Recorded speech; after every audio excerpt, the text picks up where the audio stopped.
mean by our precision, accuracy, how to select the range, and how we can performing the linearity of our instrument or our drug substance and drug product. So this is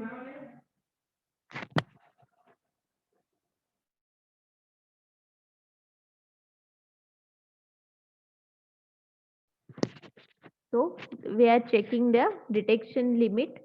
How we can performing this limit of detection? They are given the three method for detection limit.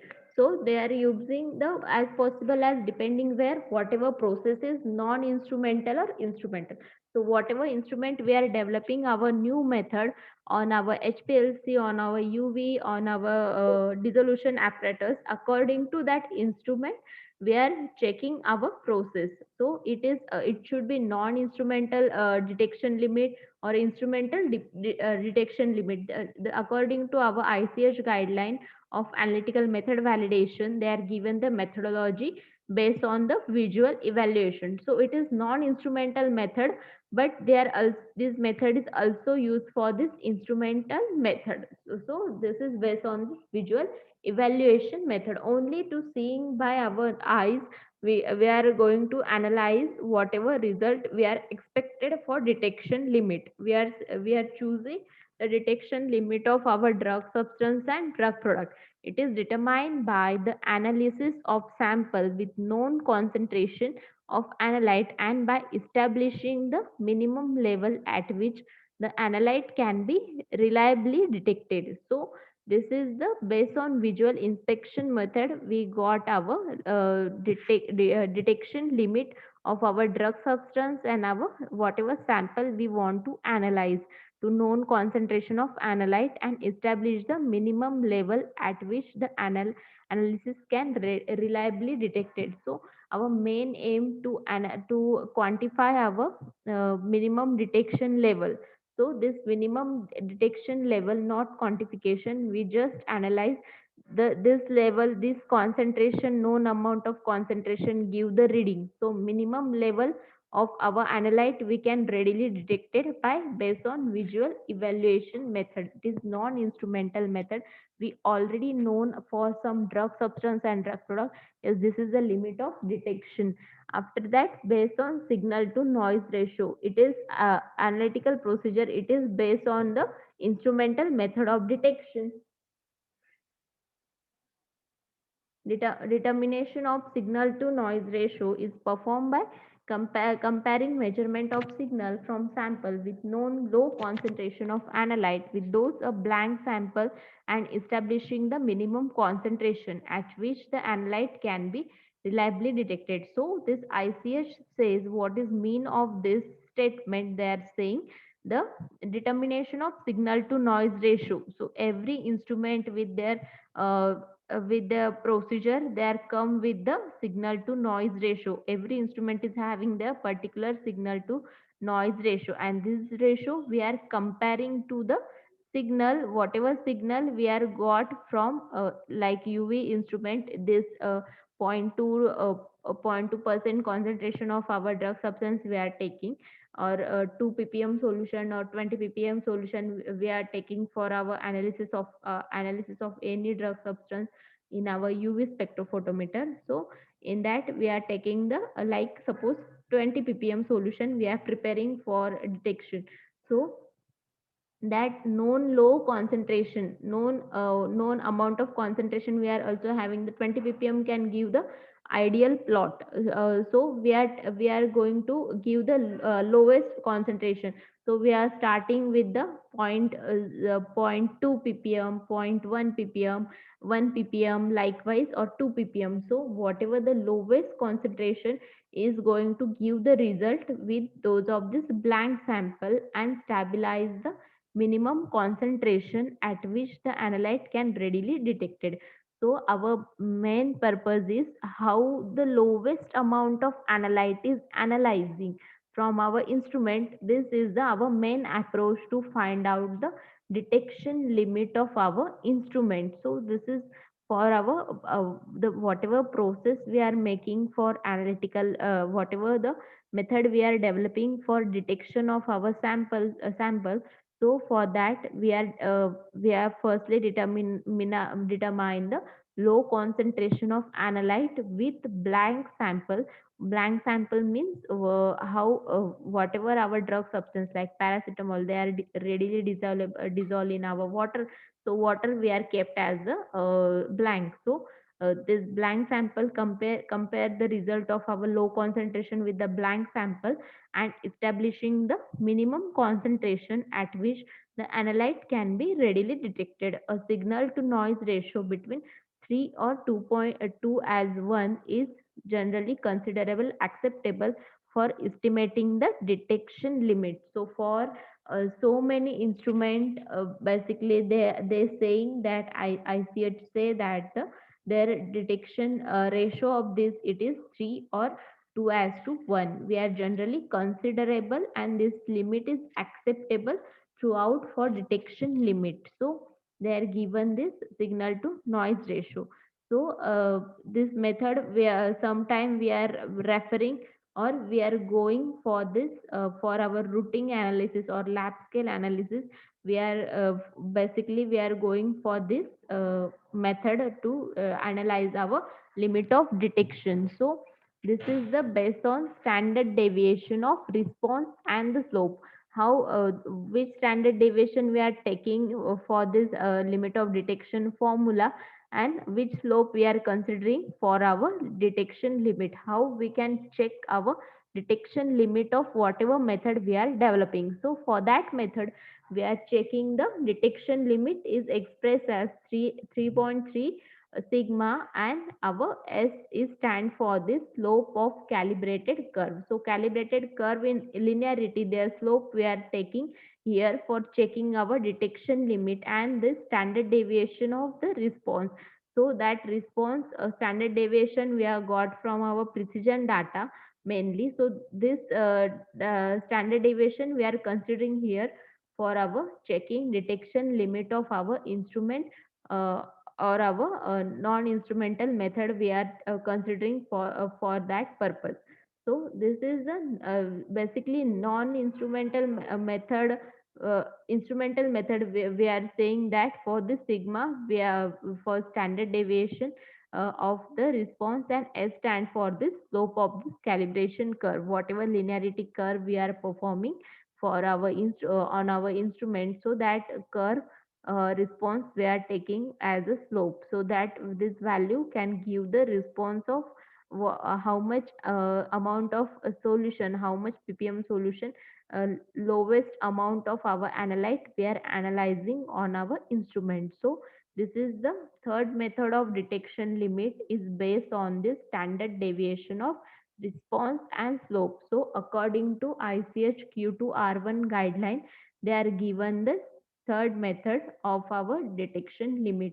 So basically we are going to perform this method by two method, by standard deviation of blank and by calibration curve. So whatever the response we are got from this standard deviation response, is measurement of magnitude of analytical background response is performed by analyzing an appropriate number of blank samples and calculating the standard deviation of those response. So very firstly we are going through this method also for standard deviation of blank method. Whatever the our paracetamol is readily dissolved in our whatever sample, this sample we are considering as our blank. So water we are taking basically as a blank, according to that the solubility of our drug substance drug products, we are taking that blank response, and that blank response of standard deviation we are calculating. For this response we are putting in our this formula.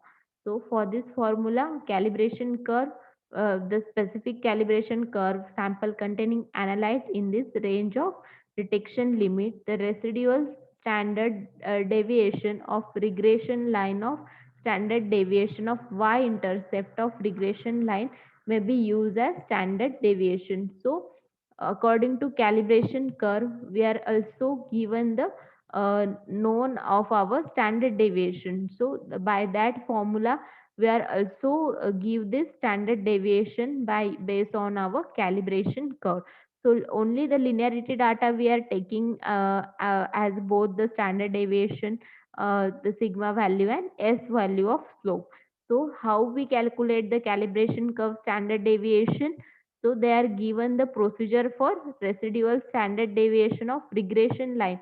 Whatever R square we are got for Y intercept of our regression line may be used as directly standard deviation. So in statistical way, they are given the calibration curve how to give our standard deviation value.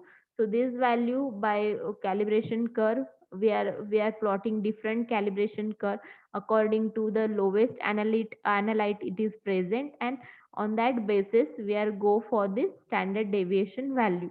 So this is basically we are performing our detection limit. So this data they are given according to ICH guidelines. They are given in that statement.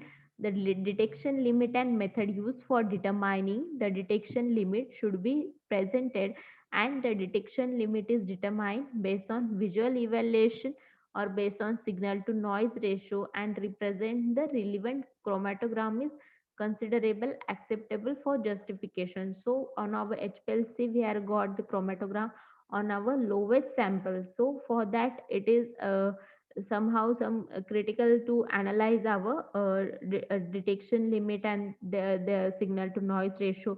For our like LCMS it is more complicated than our HPLC and UV basically we are preferring like UV detector we are using for our analysis.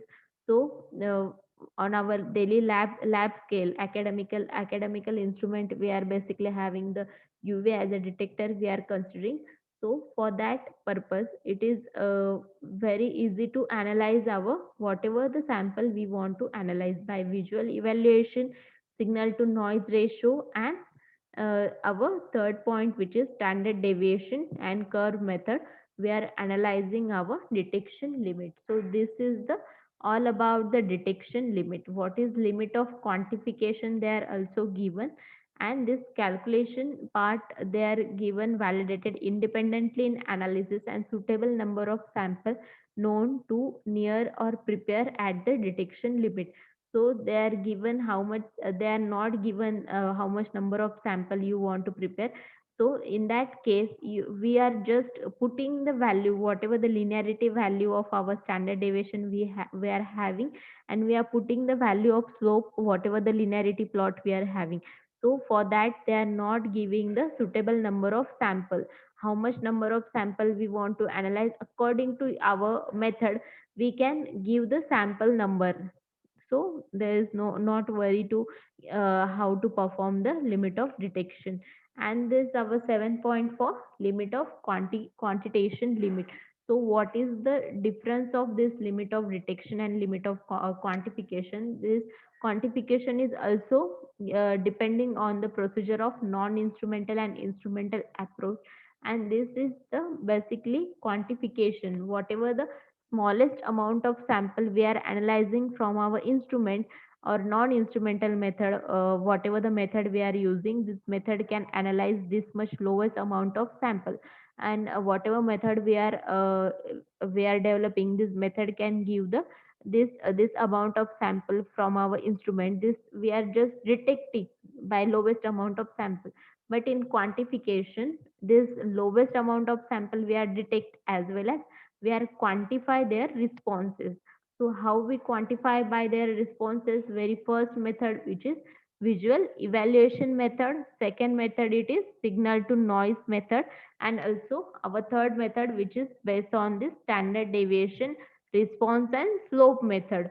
So they are also given the same as whatever we are studied for our limit of detection. It is same for our limit of quantification, but in this formula of quantitation limit is expressed as 10-fold of our instrument. It is not given the signal to noise ratio, it is 3 they are basically considered. So we are given the 3 as limit of detection, but for quantification they are given according to ISO.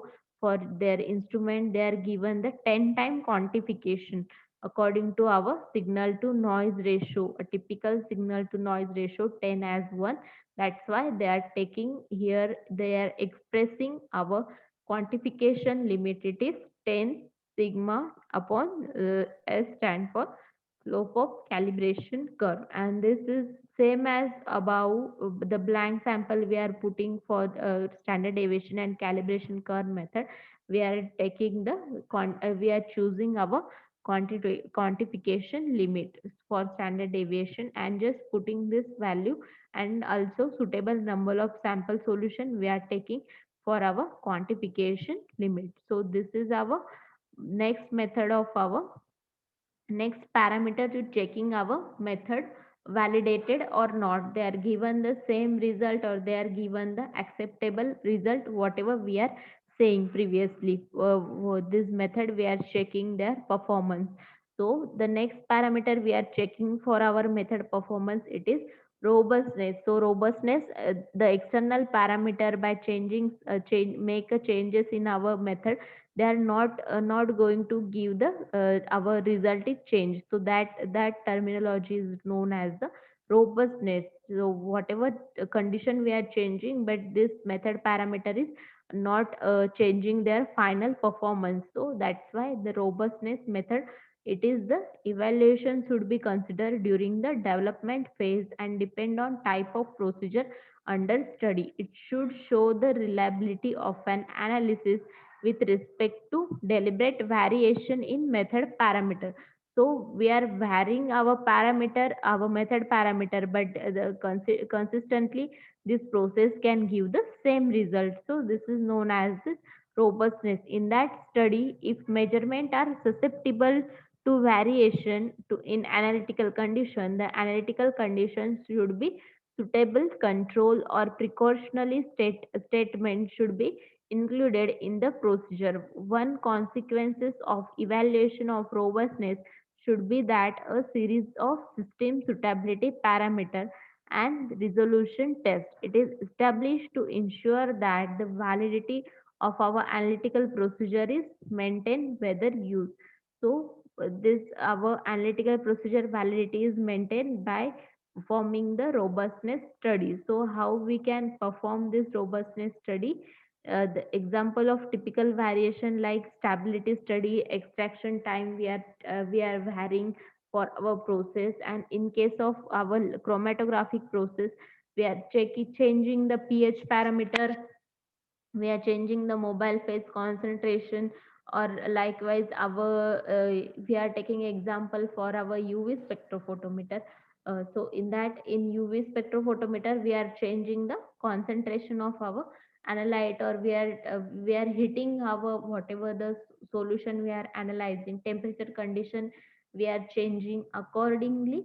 They are given the same result, that changing in a different parameter or deliberately changes in our method, they are given the same result. So likewise this robustness study we are performing by changing our, or in UV basically we are changing the our wavelength, whatever wavelength we are selecting for our paracetamol to like 200 and something. So likewise whatever the wavelength we are taking for analysis, we are changing that wavelength parameter. So by changing that wavelength parameter at same concentration, like for that we are taking the six sample we are taking six sample of same drug substance, we are analyzing by different wavelengths. So that analysis of different highest, lowest, and our standard. So likewise the standard we are considering as a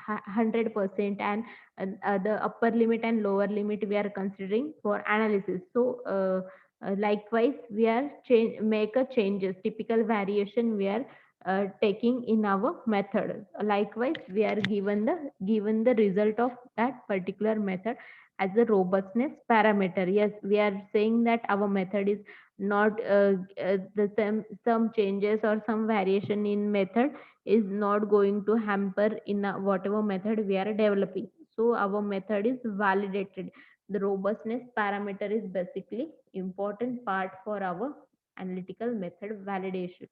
So this type of changes we are making in our method, and checking our method can give consistent result or not. In system suitability parameter, this is given the testing of their integral part of analytical procedure. These tests are based on this concept that whatever equipment, whatever analytical operation and sample to be analyzed constituent an integral system can be evaluated, such as system suitability test parameter to be established for particular procedure depending on type of procedure being validated. So uh, the pharmacopoeia given this ICH say that see the further information in your pharmacopoeias for how to perform the system suitability test. So it is very simple test, and we are just checking whatever system we are using. They are saying that system suitable. So whatever temperature condition, whatever equipment, whatever atmospheric condition we are using for our method development, it is suitable for our method. So this suitability parameter we are just checking by taking the same amount of analytical solution, like 100% of whatever the amount of analytical concentration we are taking for our pure drug, and that sample solution we are taking, we are analyzing on that each and every suitable condition on same equipment, the same condition we are given, the we are checking this all this condition, all this parameter is suitable for testing or not.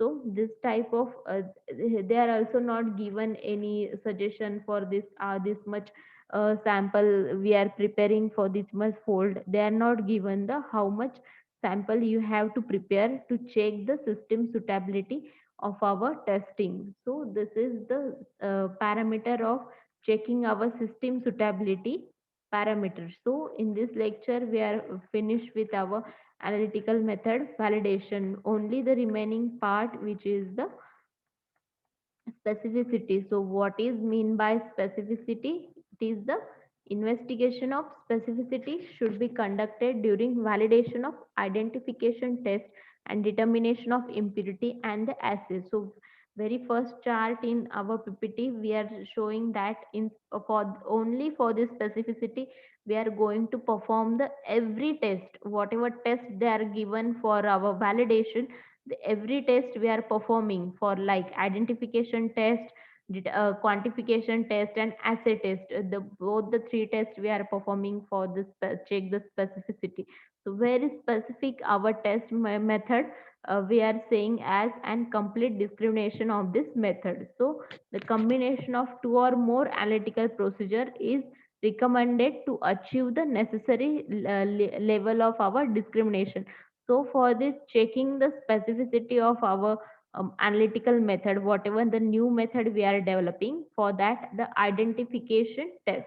So this identification test we are performing on whatever the compound we are having and their identification response. Accordingly, we are identify how whatever the sample solution we are having. So this is the identification test, and assay test and impurity test we are already discussed in our accuracy. So likewise we are taking the sample of this assay and impurity test. It is similar test we are performing in our accuracy. So for impurity is available, sometime impurity is so expensive, so in lab scale it is not available. So we are performing in our lab scale basically not available impurity. So this is the parameter we are checking for. Two results should be compared for our impurity profiling for our specificity result. So this is there given the example for peak purity test to be useful to show that the analyte chromatographic peak is not attributed to more than one component. So our whatever the diode array detector mass spectrophotometry, we are checking it the only one component, not the two or more component, or simultaneously we are not given the same result of that two component. So this is all about our validation parameter of analytical method. We all this parameter we are already seen. Any doubt in that? Why your attendance is day by day reduced?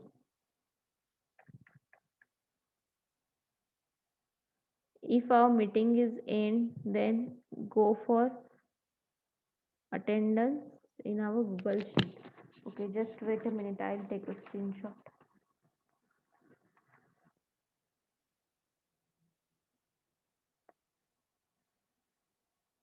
So for attendance, you directly go for our Google Sheet to update your today's attendance.